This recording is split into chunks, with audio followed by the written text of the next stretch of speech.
Hello and welcome to today's video, State Management and Peak Performance Poker. My name is Steffen Rachut from tiltfree.com, and today I want to talk to you about what I think is a common misconception among poker players specifically and in general high-level performers. And I believe that this misconception can be very detrimental to your poker game. Specifically, I'm referring to, the mindset, I want to say, that you need to be in a specific state in order to perform well. And this view is actually very pertinent within sports psychology in general.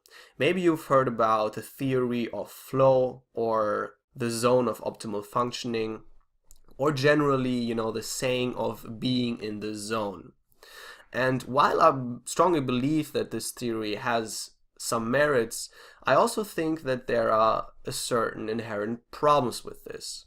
So if we draw this as a curve or diagram, this would look something like this. Obviously, this is vastly overgeneralized, but the y-axis would represent our performance, and the x-axis would represent our levels of arousal, where on the left hand side we would be hardly aroused or feel hardly any anxiety, and the scientists usually label this as boredom. And on the other hand of the spectrum we have high levels of anxiety. Let's label this AN.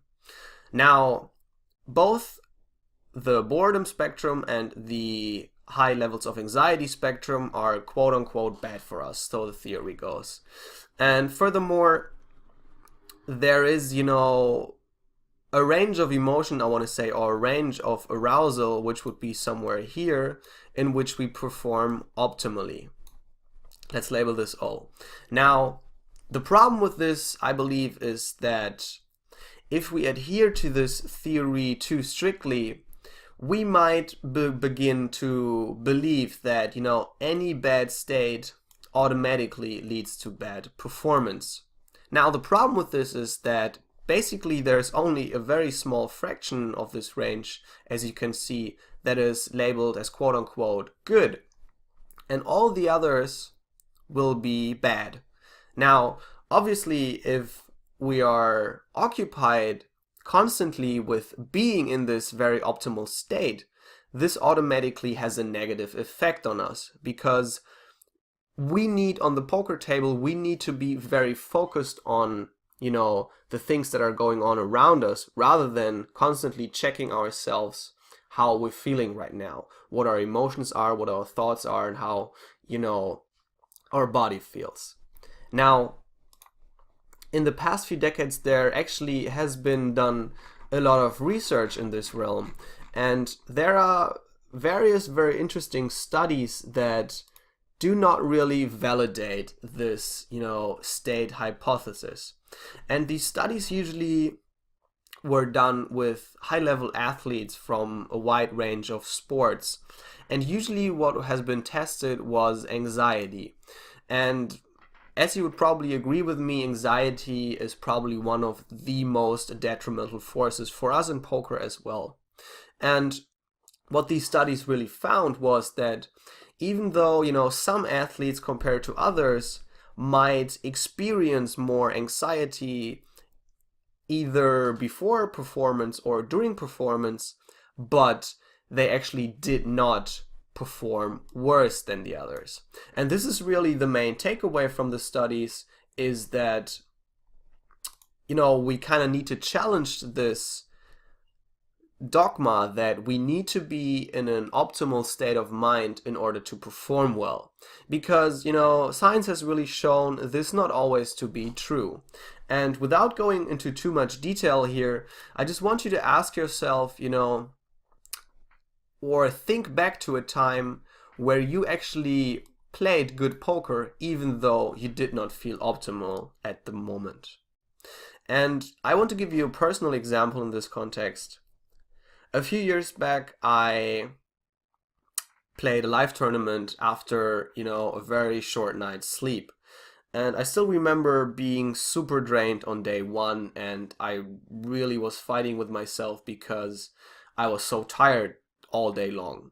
Now, even though I really felt, quote unquote, really bad, I managed to probably play one of my best poker ever. And, oddly enough, a few days later, I ended up winning this live tournament.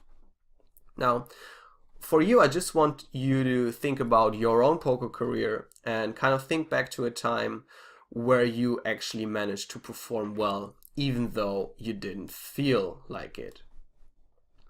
Now, I don't want you to throw overboard the entire state theory. My point really here is that there most certainly are, mental, emotional, or physical states in which peak performance, but this is important in my opinion, is most likely.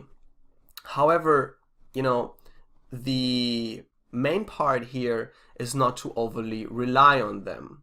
Because if we rely on being in this zone, if we are convinced that we can only play good poker, if we are in this certain state, then what this means is that we will constantly be looking for indicators that we are no longer in this state. And what happens here really is that, your focus is going not to be on the pertinent cues at the table, but rather, on your emotional state, or on your physical state, or on the thoughts that you're having. And all of these, obviously subtract from your focus that needs to be on the table. Now, what can you do about this? Well, the optimal way to deal with your quote-unquote state would be to reach a point in which you can feel anxious, for example, nervous, frustrated, angry, and still play well. Now, in my coaching, I have a lot of players complaining about, being angry or being in a certain emotional state, and they make an inference that this was the major cause of playing bad. Something that I hear a lot is, I was angry and therefore I couldn't play my A game anymore.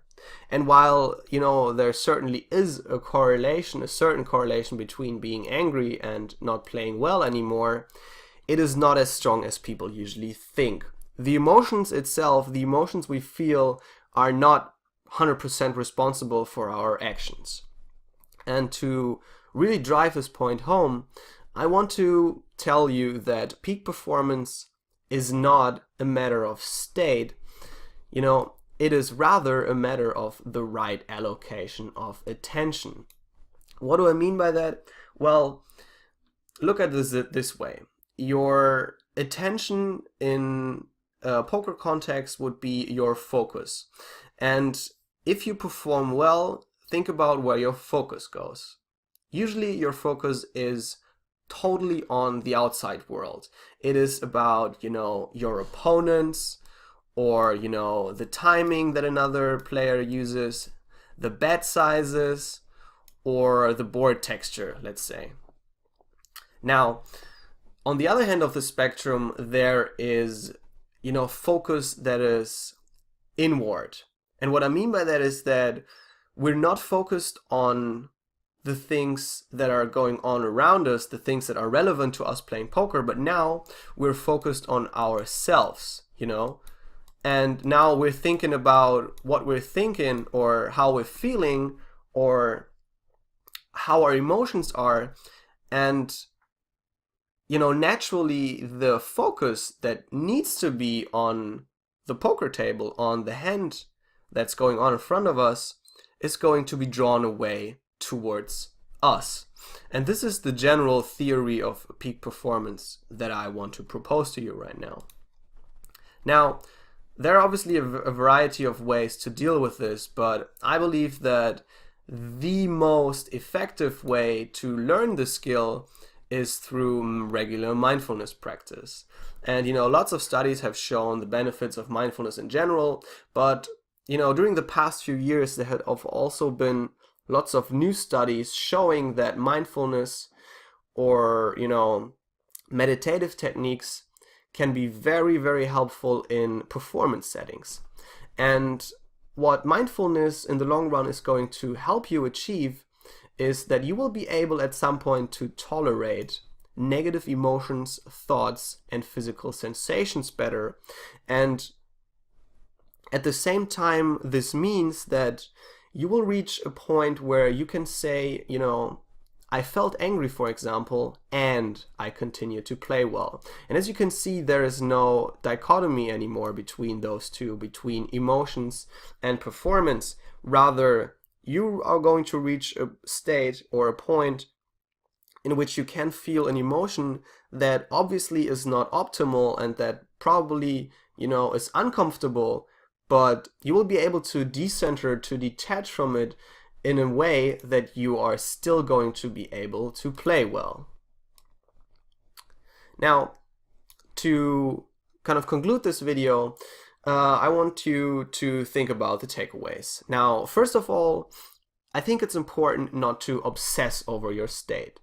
And what I mean by this is simply, don't take it so seriously how you're feeling, what you're thinking, what your emotions are. And this in itself will help you to switch your mindset or to take away your attention, your focus from yourself towards the things that are more important in the very moment. And believing that you need to be in a certain state can lead you to subconsciously look for signs of having fallen out of this state. And just to reiterate that, there are studies that prove this. And lastly, I want you to realize that you have the ability to feel less than optimal and still perform well. And if you really embrace this mindset, I believe this is going to take away a lot of stress from you. It's going to take away, it's going to free up a lot of mental space because we're not so occupied anymore with how we feel at the table and can, focus our attention on the things that are much more important to us. Now, if you like this and if you believe that your state management, is less than optimal and you are having problems with focusing on the right kind of things while you're playing, then I want to invite you to book a free strategy session with me now. And during this strategy session, what we're going to do is, first of all, we are going to identify your very personal barriers to optimal poker performance.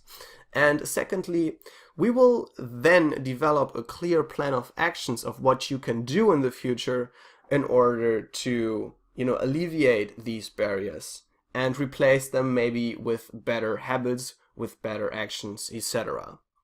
And lastly, together we are going to create a unique performance enhancement program that is tailored to your specific needs. Because I believe that, every poker player is different and we all have different barriers to performance. So I want you to leave you with this. Please book your strategy session now, and you just go to this web address. This is going to take you to my calendar. All you really have to do is select a day and a time slot, and then I ask you to give me your Skype account.